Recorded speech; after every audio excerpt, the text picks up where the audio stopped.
ultimately what is affected. A person's liberty is at stake. And therefore, we can't take these things lightly. We must ensure that both judicially as well as from the point of view of the investigating agency, these kind of errors are not repeated in future. Both the police and media houses must be very, very careful before they just pronounce one side of the story.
If you ask me whether the actions of the Delhi police was illegal, I will categorically say no.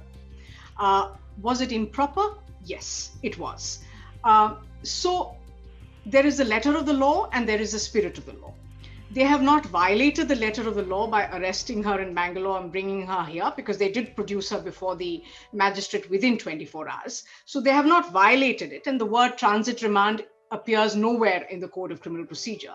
It is just a practice which has developed over the years, a practice which is endorsed by courts. In fact, courts expect you, if you are arresting somebody outside your jurisdiction, to first take her to the magistrate in whose jurisdiction she resides, take a transit remand, and then come to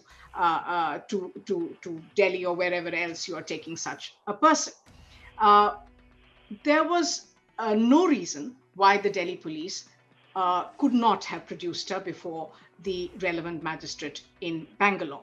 And in that, I would say it is in breach of the guidelines which the Delhi High Court, the division bench of the Delhi High Court itself issued in December 2019 in a case called Sandeep Kumar versus State, where the division bench of the Delhi High Court, in matters relating to outstation arrests, made certain very telling observations, and I'd like to read out the same to you. One, the arrested person must be given an opportunity to consult his lawyer before he's taken out of state. So this is with respect to events in Bangalore. Was she given an opportunity to consult her lawyer in Bangalore? I don't know. Two, endeavor should be made to obtain transit remand after producing the arrestee before the nearest magistrate, unless exigencies of the situation warrant otherwise. What were these exigencies? What were the compelling reasons that prevented you from producing her before a local magistrate in Bangalore? As I said, it's not an absolute mandate of the law, but even the judgment of the Delhi High Court says we would be happier, it would be better if you produced the arrestee before her nearest magistrate and obtain transit remand before you come to the court of jurisdiction. So there is another violation there. Then the Delhi High Court goes on to say that the magistrate before whom the arrestee is produced must apply his mind to the facts of the case and should not grant transit remand mechanically. He must satisfy himself that there exists material in the form of entries in the case diary that justifies the prayer for transit remand. Once again, reinforcing the need to produce such an accused person before the magistrate within whose jurisdiction that arrestee resides. Now, even the transit magistrate, the Delhi High Court says, must apply its mind to the facts and circumstances of the case and not grant transit remand mechanically. You have done away with that stage completely. I would want to underscore the importance of remand proceedings, and sometimes people tend to think that these are very ordinary, commonplace proceedings, but remand proceedings are fundamentally judicial proceedings. A magistrate is performing a judicial function when he is remanding a particular accused to judicial or police custody. It is not a power that should be exercised mechanically. This has been said in judgment after judgment of both high courts as well as the Supreme Court. So when the magistrate is performing judicial functions, the order must reflect application of judicial mind. In this particular case, as is evident from the orders of the Delhi High Court, did the magistrate satisfy himself that the arrestee had a lawyer of choice? And that's important because Article 22 of the Constitution of India talks of lawyer of choice. It doesn't talk of any lawyer. Likewise, 41D of the CRPC again talks of lawyer of choice. Now, clearly she had a lawyer of choice, and I believe today's press conference by the Delhi police said that they had informed the lawyer of choice about the fact that she was being arrested in Bangalore. Wasn't there a parallel obligation on them, as also on the court, to ensure that that lawyer of choice knew the place and time of remand in Delhi? And this is a problem which might look very trivial, but it is actually something which most criminal lawyers have difficulty with, because we inevitably don't know when and where a particular accused person is going to be produced. And so we are circling around the city, particularly on a holiday, without knowing when a particular accused person or where a particular accused person will be produced and at what time.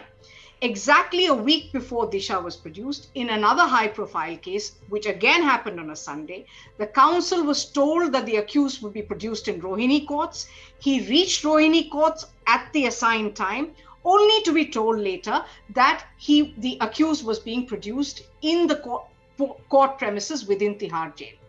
By the time he rushed to Tihar jail, the production had already happened, and the accused went unrepresented.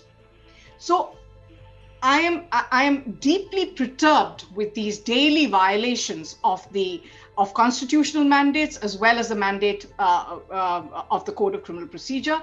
I think due care and caution must be taken both from the side of the police as well as from the side of the remanding court, that the counsel of choice is informed of the time and place when the production takes place. It is not rocket science. It's a simple phone call. If you can inform the counsel that your client has been arrested, you can also inform the counsel that we will be producing her at 2 p.m. in Patiala House Courts, room number so-and-so, and none of these problems will arise. As it turned out, she did not have her counsel of choice with her. There was a legal aid counsel who was clearly unfamiliar with the facts and circumstances of the case, and this is evident from the fact that she herself was pleading her case before the magistrate.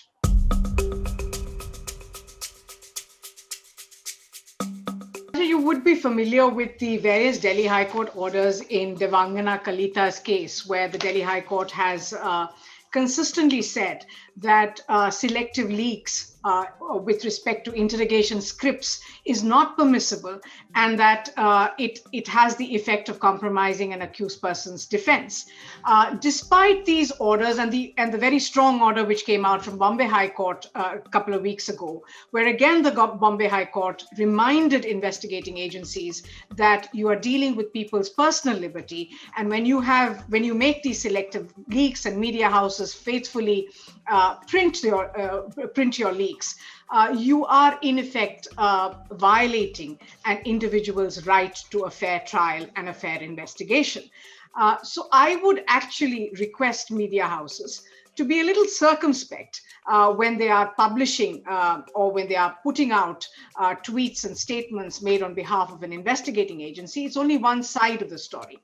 And if you are going to color the space with just one side of the story, you are actually perpetrating a very, very deep wrong on an accused person who has yet to face a charge sheet, who has yet to face a trial, who has yet to be pronounced guilty by a court of law. Only if a person is pronounced guilty by a court of law are you entitled to make those kind of observations and comments on a person. So I think what is happening now is extremely unethical, and I would request all sides to display a degree of circumspection and caution, and not do anything which has the effect of compromising a person's right to a fair and free trial.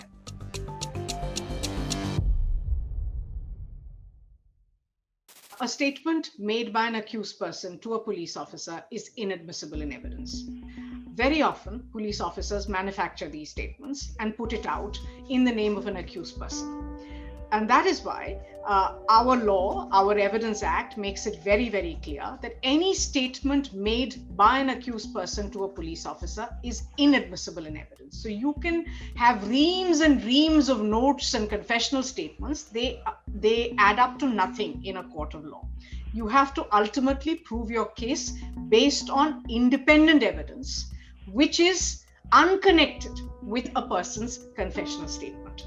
So this serves no purpose except prejudice the rights of an accused person and create an environment where the person will not have an opportunity to have a fair trial. This is what the Bombay High Court was saying. It creates a lynch mob against an individual. Both the police and media houses must be very, very careful before they just pronounce one side of the story, and in any case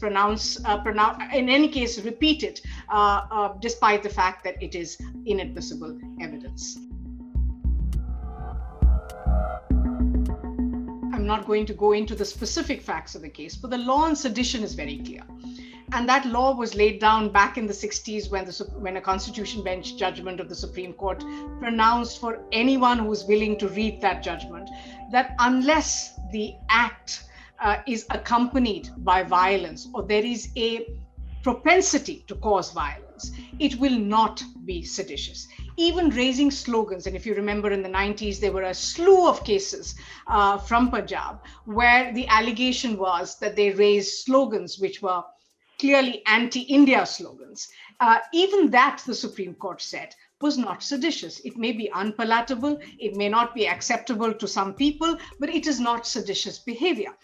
So we have this very, very informed, robust law which says that sedition can be invoked only with respect to those actions which have led to violence or which have a deep connection with violence.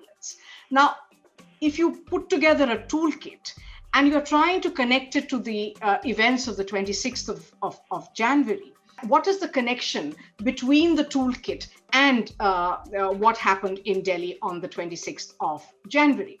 Now, unless the police is going to find direct links to any acts of violence, I'm not sure whether this is sustainable in any way. You can keep saying that they have links with some anti-national forces and people who are trying to, but that must be tangible. That must withstand judicial scrutiny. And I've seen case after case fall like 9 pins because all this grand pronouncements that is made during investigation doesn't add up as tangible evidence in court, and therefore people are never convicted. So is this just a ploy to silence people, or do you have tangible evidence? I will wait for that. I don't think so as it stands at the present moment, but I will again repeat, I'm not familiar with the exact facts of the case, but that in order to invoke Section 124A, you have to show something more than a toolkit.